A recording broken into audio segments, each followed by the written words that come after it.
Hey guys, welcome back to So Love. I am out in the garden and it's been a minute since I did a video, so I just wanted to come on and check in and try to get things back going. It's gotten busy with the start of school and just, I've been more so using the garden just for a place to come out and just have a moment, catch my breath, and just in between all the things that are going on just in general. So I thought I'd pick up the camera and just kind of give you an update on what's going on out here in the garden. All right, y'all, so here is the end of the season, or end of the spring season garden. I have been clearing things out. If you follow me on Instagram, I started about maybe 4 weeks ago, just kind of gradually pulling things out. So for the most part, all the tomatoes are gone. I did plant some volunteers out here.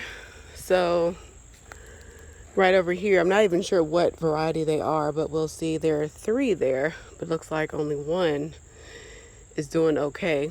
So we'll see how it goes. You can see the peppers. I cleared out the cucamelons.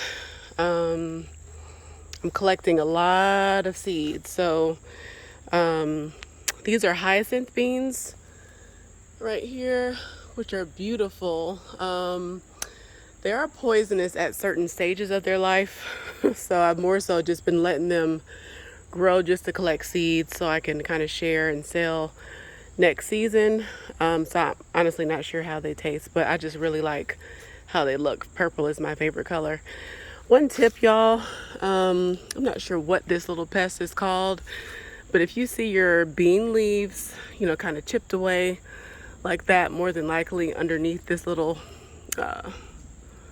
thing right here is a caterpillar or some type of egg. But I've been removing just the leaves and just kind of stomping on them. So that was one that I missed. I'll come out and do that later or after I finish filming the video. But the Malabar spinach seeds I've been collecting, these, it lets off, this is just, I think 2 plants, and it's let off so many little seed berries. So I've been letting them get as dark as they'll get and just clipping off like right here and then putting them on a plate to let them dry. That's ginger coming up there.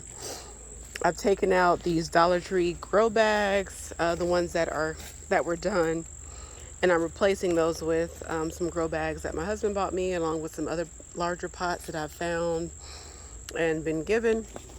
So this was once where some tomato plants were. You can see all those are taken out. And, I'm excited for fall to come in. I'm, kind of getting, I'm over these little pests, right? So I've been dealing with pests just like everybody else, but it's been a pretty productive season. Done lots of harvesting. And again, if you follow me on Instagram, you'll see a lot of my harvests. I've done several meals with my harvest. I've preserved quite a bit. You can see some more little pests there. So if you garden, you're gonna have pests, especially if you garden organically. These are some melons that are still trying to. That one looks like it might have blossom end rot, but I've harvested quite a few melons, cantaloupes mainly, some smaller sugar babies. Cleared out this pot here. I'm allowing this amaranth to go to seed. Hopefully I can collect the seed before it spreads all over the yard. The moringa trees have gotten so tall. Those I started from seed last year. Cleared this bed out for the most part. This was where the tromboncino squash was. I had some beans growing in here. And so I'm just letting some things kind of fizzle out before I clear the bed completely. More of the hyacinth beans here. So here are some more mature pods. And the beans inside they're forming, but they're the prettiest little bean. It's like a black or like a brown and white bean. So it's really interesting looking. Some yard-long beans, which those are still producing. They're starting to get a little pest damage and look a little sickly, but they're still producing. I'm gonna let them go for a couple more weeks. letting these go to seed and collecting those. I just today cut out the ground cherries that were in this bed.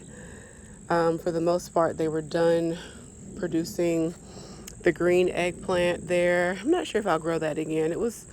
It took a while to start producing, but it's still going, so we'll see. You know, it is food.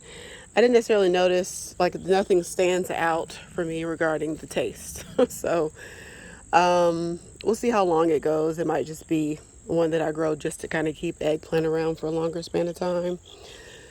The okra is finally starting to produce a little bit. I think I planted it in the wrong place. I have more planted over there.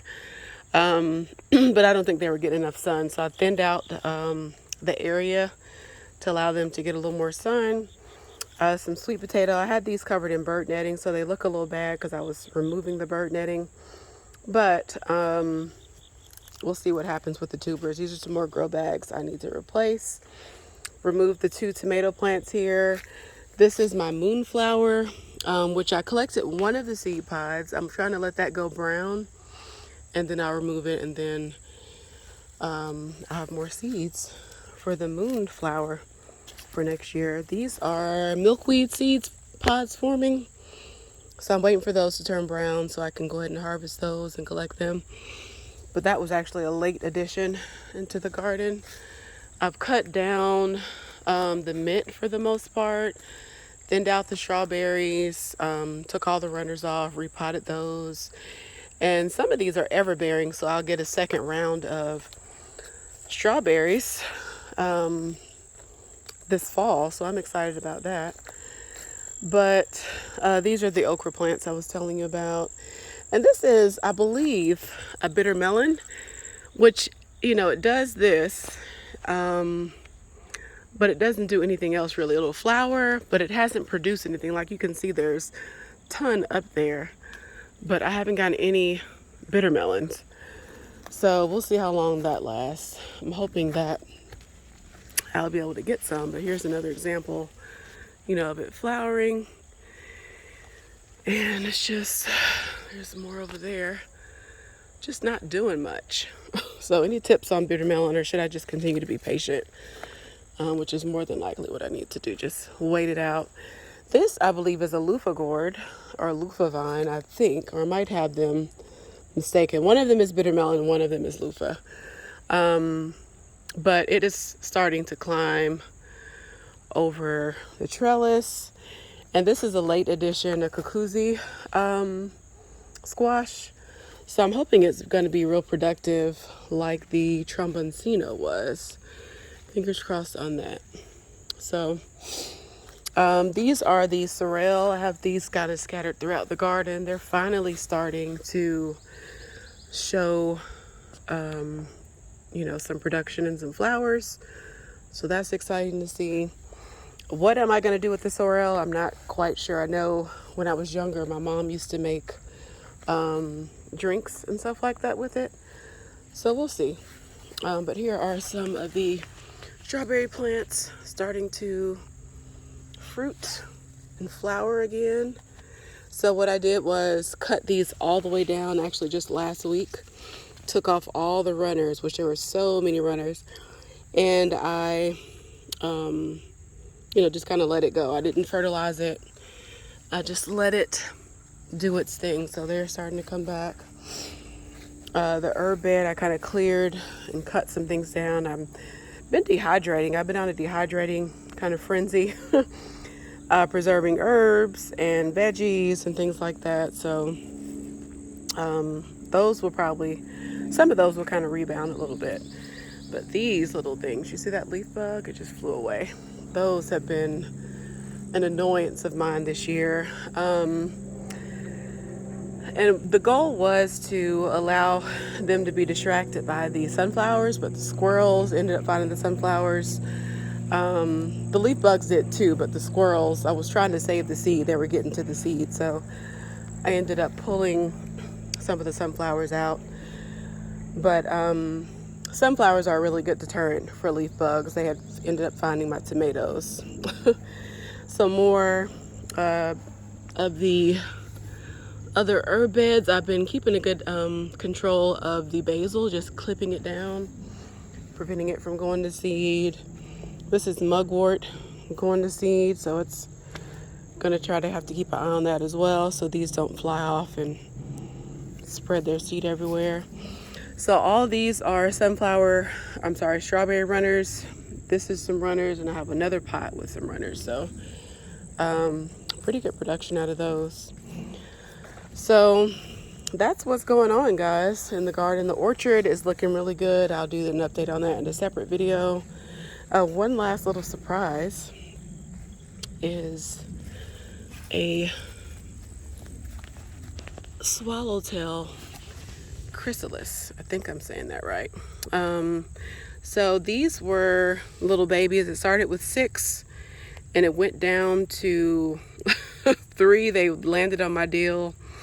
I moved them over here to my carrots, and then after the winds from Hurricane Ida, it blew this little cover off that I'm using to protect them, and then it ended up with just that one. So I'm very curious to see if I can catch it coming out of its little chrysalis. So fingers crossed I can catch that and get it on camera. But that is the garden, y'all. So feel free to leave me any questions, comments down below. But I am back in the swing of things. Look forward to some more videos. Urban Girl Gardening. When you tagged me, it was in the middle of the frenzy of the start of the school year. So I've not forgotten about doing the video in response to yours, which thank you so much for your support. If y'all don't follow Urban Girl Gardening, go ahead and look her up. She's awesome. She has a really nice garden up north. So look forward to some more videos. You guys, thank you so much for being here. Thank you for your support. My son the other day said, "Mom, if you don't put any videos out, they're gonna unfollow you." So I took that as a warning and a sign that it was time to get back in the swing of things. So thank you so much, and I'll be doing more videos soon. Talk to you soon. Bye, guys.